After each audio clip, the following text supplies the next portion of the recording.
Assalamualaikum, welcome to my YouTube channel. So am here with another recipe. So आज मैं बना रही हूँ भिंडी की सब्ज़ी। वैसे तो ये सब्ज़ी सबको पसंद होती है, बट मुझे कुछ ख़ास अच्छी नहीं लगती थी, बट अब मैं खा लेती हूँ क्योंकि मैं अच्छी बना लेती हूँ। सो आप भी मेरी रेसिपी लाजमी फ़ॉलो करें और वीडियो अच्छी लगे तो लाइक कीजिएगा, कमेंट करें, शेयर करें, ठीक सा एंड लास्ट तक आपने देखनी भी ज़रूर है। अब ले लीजिए मैंने कुकिंग ऑयल एक कढ़ाई के अंदर, और कुकिंग ऑयल मैं मतलब एज़ यूजुअल से थोड़ा सा ज़्यादा लिया, जैसे रूटीन वाइज लेती हूँ उससे मैंने थोड़ा सा ज़्यादा ले लिया है। अब कुकिंग ऑयल जैसे ही मेरा गर्म हो जाएगा, इसके अंदर मैंने 2 बड़े साइज़ के मेरे पास प्याज हैं, जिनको मैंने लच्छेदार प्याज तकरीबन मोटे मोटे जो हैं वो कट कर लिए हैं और वो मैंने ऐड किए हैं। अब मैं इसकी जो है वो तकरीबन गोल्डन होने का वेट करूँगी। तकरीबन 5 मिनट आपको लग जाएंगे, प्याज आपके अच्छे से गोल्डन हो जाएंगे। जैसे ही प्याज आपका गोल्डन होने लगे, ज़्यादा आपने नहीं पकाना, उसके बाद तो आपने इसके अंदर कटी हुई जो है वो भिंडी ऐड करनी है। मैं भिंडी को बहुत ज़्यादा छोटा भी नहीं कट करती ताकि वो पके और हलवाई बन जाए, और बहुत ज़्यादा आपने बड़ी कटिंग भी नहीं करनी, क्योंकि इस तरह भिंडी के अंदर मिसाला एंटर नहीं होता, तो भिंडी का अलग से जायका आता रहता है और मिसाला अलग से रह जाता है। तो ना आपने बहुत ज़्यादा बड़ी कटिंग करनी है और ना बहुत ज़्यादा छोटी, कि वो पक के बिल्कुल हलवा तैयार हो जाए, ठीक सा। इसके बाद आते हैं जी इसकी भुनाई की तरफ। अब मैंने प्याज के साथ इसकी तकरीबन 15 मिनट भुनाई करनी है ताकि ये तकरीबन 80% तक गल जाए, और साथ ही मैं इसके अंदर जो है वो खड़े मसाले ऐड कर दिए। और खड़े मसाले में मेरे पास था दालचीनी, छोटी इलायची, बड़ी इलायची, ज़ीरा, ठीक, ताकि उसकी खुशबू के साथ वो फ्राई हो जाए।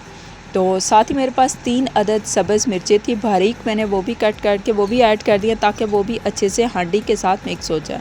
तो अब यहाँ पे 15 मिनट लगेंगे, मैं बराबर इसको चम्मच चलाती रहूँगी ताकि ये कहीं भी साथ ना लगे। तो 15 मिनट बाद तकरीबन ये 80% तक मेरी सब्ज़ी जो है वो तैयार हो चुकी होगी।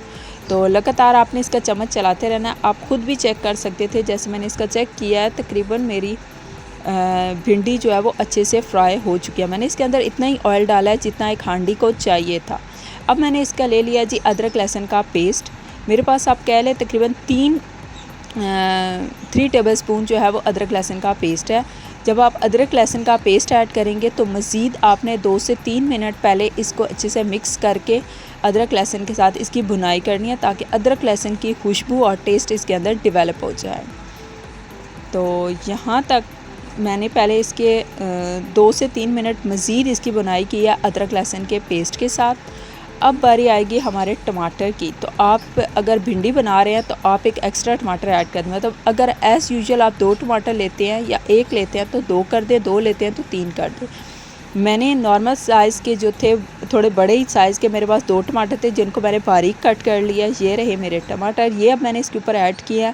अब हमारा अगला काम जो होगा वो टमाटर का जो पानी होता है उसी के साथ ये गल जाएंगे, और इसके अंदर अब मैं स्पाइसेस भी ऐड कर दूंगी। तो जो टमाटर का पानी होगा उसमें मेरे स्पाइसेस भी पक जाएंगे। यहाँ पे मैंने पहले टमाटर अच्छे से मिक्स कर लिए हैं पूरी भिंडी के अंदर। अब इसके ऊपर से मैं स्पाइसेस ऐड करूँगी। तो स्पाइसेस में मैंने 1 टेबलस्पून ले लिया है खुश्क धनिया पाउडर का, 1.5 टेबलस्पून यानी 1.5 टेबलस्पून मैंने लिया लाल मिर्च पाउडर का, और 1.5 टेबलस्पून मैंने लिया है नमक का यानी वाइट नमक, और तकरीबन 2 चुटकी के करीब मैंने ले ली है हल्दी। तो आप अगर कोई स्पाइसेस नहीं ऐड करना चाहते तो आप स्किप भी कर सकते हैं, बट हमारे यहाँ यही स्पाइसेस खाए जाते हैं। यहाँ पे मेरे सारे स्पाइसेस जो हैं वो कंप्लीट हो चुके हैं। इसको फिर से मैं अच्छे से मिक्सअप करूँगी। अगर आपको लग रहा है कि यहाँ पे मेरा मसाला नीचे लग रहा है तो आप हल्का सा पानी का छिट्टा भी दे सकते हैं ताकि आपके स्पाइसेस अच्छे से भून जाएं। तो यहाँ पे मुझे मज़ीद 5 से 6 मिनट लगेंगे ताकि मेरे स्पाइसेस अच्छे से पक जाएं हांडी के साथ और मिक्सअप भी हो जाएं। तो इसके अलावा आपने अगर एक्स्ट्रा टेस्ट देना है तो आप यहाँ पे 1 टेबलस्पून एसिटिक एसिड ऐड कर दें, यानी सिरका ऐड कर दें। मैंने तकरीबन 1 टेबलस्पून आप इसके अंदर डाल दें ताकि उससे भी इसका जो टेस्ट है वो काफ़ी ज़्यादा इन्हांस हो जाता है। और यहाँ पे मुझे भी लग रहा था कि मेरे स्पाइसेस जो थे वो नीचे लग रहे थे, तो उनको पकाने के लिए मैंने इसके अंदर थोड़ा सा पानी ऐड किया, यानी आप पानी का छिटा दे के इसको पका सकते हैं। और थोड़ी देर के लिए आप इसको दम पे छोड़ेंगे तो आपकी भिंडी पूरे 100% जो है वो गल चुकी होगी। आप देखें फ्राई की हुई भिंडी अलग से आपको फ्राई नहीं करना पड़ेगी, बल्कि साथ ही जो है वो फ्राई भी होगी और बहुत अच्छा टेस्ट देती है। मेरी अपनी रेसिपी और मैं इसकी तरह पकाती हूँ और बहुत ज़बरदस्त होती है। जायका इतना टेस्टी होता है कि मैं ख़ुद खा लेती हूँ। हालांकि भिंडी कहीं से भी मेरी फेवरेट नहीं है, मुझे अच्छी नहीं लगती है, बट अब मैं खा लेती हूँ। हेयर इज़ द लुक, आप इसकी लुक चेक करें, कितनी ज़बरदस्त इसकी लुक आई है और ये बहुत ज़्यादा यमी है, बिलीव मी। आप देख सकते हैं इसने अपना जो था कुकिंग ऑयल मैंने डाला था, अब वो छोड़ना स्टार्ट कर दिया। इस इट मीन्स कि मेरा जो हांडी का प्रोसीजर है वो कंप्लीट हो चुका है और हांडी मेरी बन के रेडी हो चुकी है। जैसे ही आपकी हांडी जो है वो अपना कुकिंग ऑयल या घी छोड़ने लगे तो आपको आइडिया हो जाता है। देख सकते हैं आप, इसने घी जो है ऑयल जो है वो छोड़ना स्टार्ट कर दिया। इट्स मीन मेरी हांडी तैयार हो चुकी है। Here is the final look, आप इसकी लुक चेक करें और गरम गरम तंदूर से रोटी ला के खा लें, अगर ख़ुद नहीं बनानी तो, वरना ख़ुद बना लें। Here is the look. Please like my video, comment, share.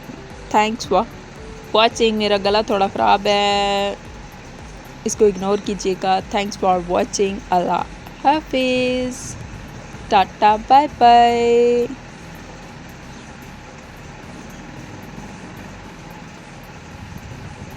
Bye.